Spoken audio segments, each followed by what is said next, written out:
जय जिनेन्द्र बंधु। लीजिए, आज श्रुत पंचमी के महापर्व पर हम प्रारंभ करते हैं आरिका गुरु माँ श्री विज्ञानमती माता जी द्वारा लिखा गया यह संस्कार मंजूषा ग्रंथ। इससे हम आपको संस्कारों के बारे में जानकारी देंगे।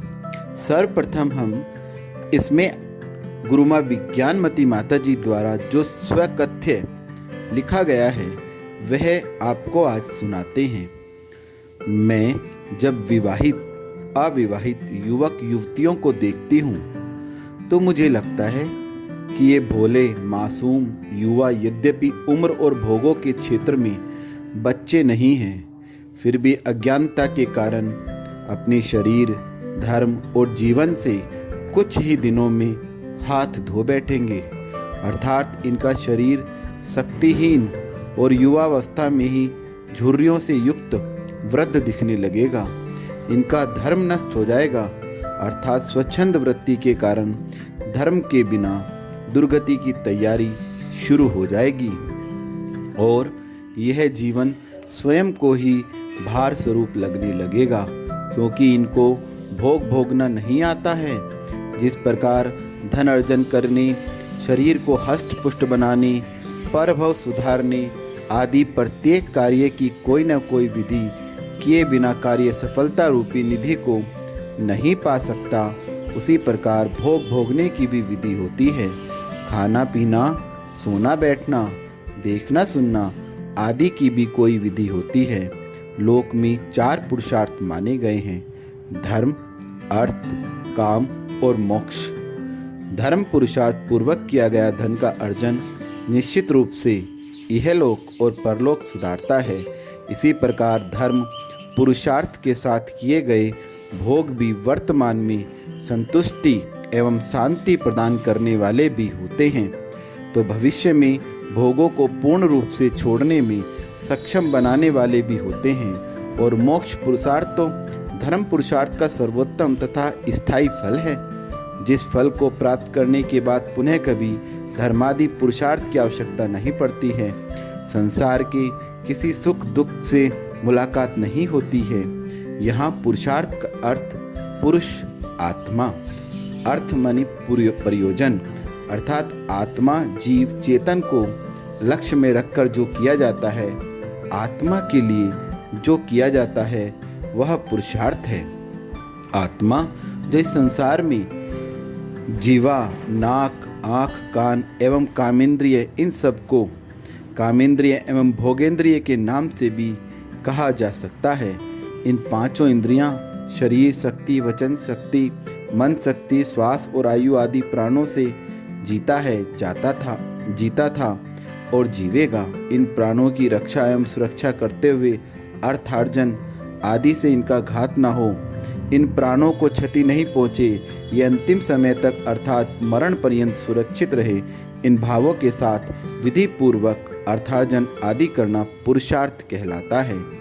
मेरे मन में अनेक बार ऐसे विकल्प उत्पन्न होते हैं कि काश इस युवा पीढ़ी को भी कुछ संस्कार मिले, इनको भी कोई संस्कार देने वाला मिले, जिससे ये स्वयं अपने जीवन को सुखी बनाने का पुरुषार्थ करते हुए आगे आने वाली पीढ़ी को भी संस्कारित करने में सफल हो सके। लेकिन इनको संस्कार कौन दे, कैसे दे, यह विचारणीय विषय है। वैसे हमारा देश संस्कार प्रधान है। भारत के प्रत्येक प्राणी में प्रत्यक्ष परोक्ष कम ज़्यादा संस्कार होते हैं। फिर भारत के ऋषि संत तो विशेष रूप से संस्कारित होते हैं। वे अपनी साधना के समय से भी समय निकालकर समाज और प्रजा को संस्कारित करने का प्रयास करते हैं। उनके प्रयास से काफ़ी लोग संस्कारित होते हैं, अपने जीवन का विकास करते हैं। वे लोग भी अपनी शक्ति के अनुसार आगे की पीढ़ी को संस्कारित करते हैं, करना चाहते हैं, लेकिन भौतिक चकाचौंध कुसंगति के कारण वर्तमान परिवेश में अच्छे संस्कारित भी संस्कार विहीन के समान होते जा रहे हैं। फिर जो पहले ही संस्कार विहीन हैं, उनके बारे में क्या कहा जा सकता है। समाज को संस्कारित करने के विषय में काफ़ी साहित्य भी आज उपलब्ध है। उसके माध्यम से भी बुद्धिजीवी लोग अपने जीवन को कुछ कुछ संस्कारित करते हैं। इसी श्रृंखला में मैंने भी अनेक बार युवा पीढ़ी संस्कारित करने का प्रयास किया, कुछ सफलता भी मिली। पिछले वर्षा योग स्थल आरोन नगर में संस्कार संबंधी प्रवचन चल रहे थे। मन में आया कि इसी श्रृंखला को थोड़ा और आगे बढ़ाया जाए।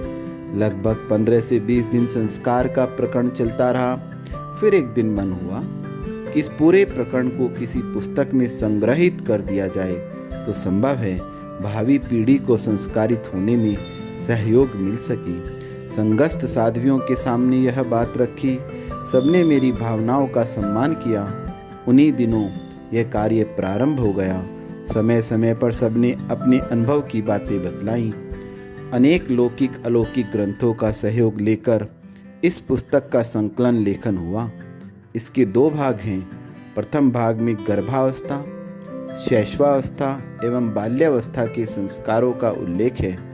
दूसरे भाग में किशोरावस्था, यौवनावस्था, प्रौढ़ावस्था, वृद्धावस्था एवं जीवन के अंत में होने वाले संन्यास समाधि के संस्कार हैं। इस पुस्तक को पढ़कर गर्भ से लेकर वृद्धावस्था तक जीव संस्कारित हो, इसी भावना के साथ प्रस्तुत पुस्तक भगवान महावीर बाहुबली स्वामी की 21वीं सदी के प्रथम मस्तकाभिषेक के अवसर पर उन्हीं के चरणों में सादर समर्पित।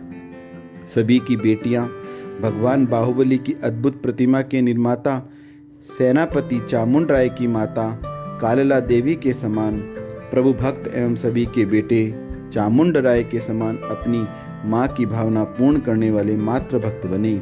इस पुस्तक में जिन जिन पुस्तकों से सहायता ली गई है उन सबके लेखकों के प्रति मैं आभार व्यक्त करती हूँ। यह स्वकथ्य गुरु माँ विज्ञानमती माता जी द्वारा ही रचित है और ये संस्कार मंजूषा उन्हीं के द्वारा रचित है। अब हम इसका वाचन प्रारंभ करेंगे, जिसमें प्रतिदिन आपको 7 से 9 मिनट तक का वाचन सुनने को अवश्य मिलेगा। यह आप अपने सभी संबंधियों को भेज सकते हैं, चाहे वे जैन हों चाहे नॉन जैन, क्योंकि इसमें सभी के संस्कार की बात की गई है। आज केवल इसका मंगलाचरण पढ़ेंगे। श्रुत पंचमी महामहोत्सव पर इस पुस्तक की शुरुआत हो रही है। ये हमारे लिए धन्य है। सभी बच्चों को, बड़ों को, महिलाओं को, पुरुषों को, सबको ये संस्कार प्रतिदिन सुनने चाहिए।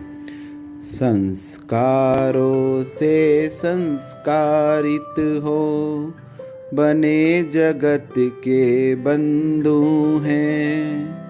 मंगल करने में उन सब को भक्ति भाव से बंधु में संस्कारित हो जीवन सबका। इसीलिए संस्कार विधि कही गई है शांति सौख्य अरु शीघ्र मिले अब आत्मनिधि। शीघ्र मिले अब आत्मनिधि। शीघ्र मिले अब आत्मनिधि। ऐसा मंगलाचरण करने वाले गुरु माँ विज्ञानमती माता जी के चरणों में वंदामि गुरु माँ, वंदामि गुरु माँ, वंदामि गुरु माँ।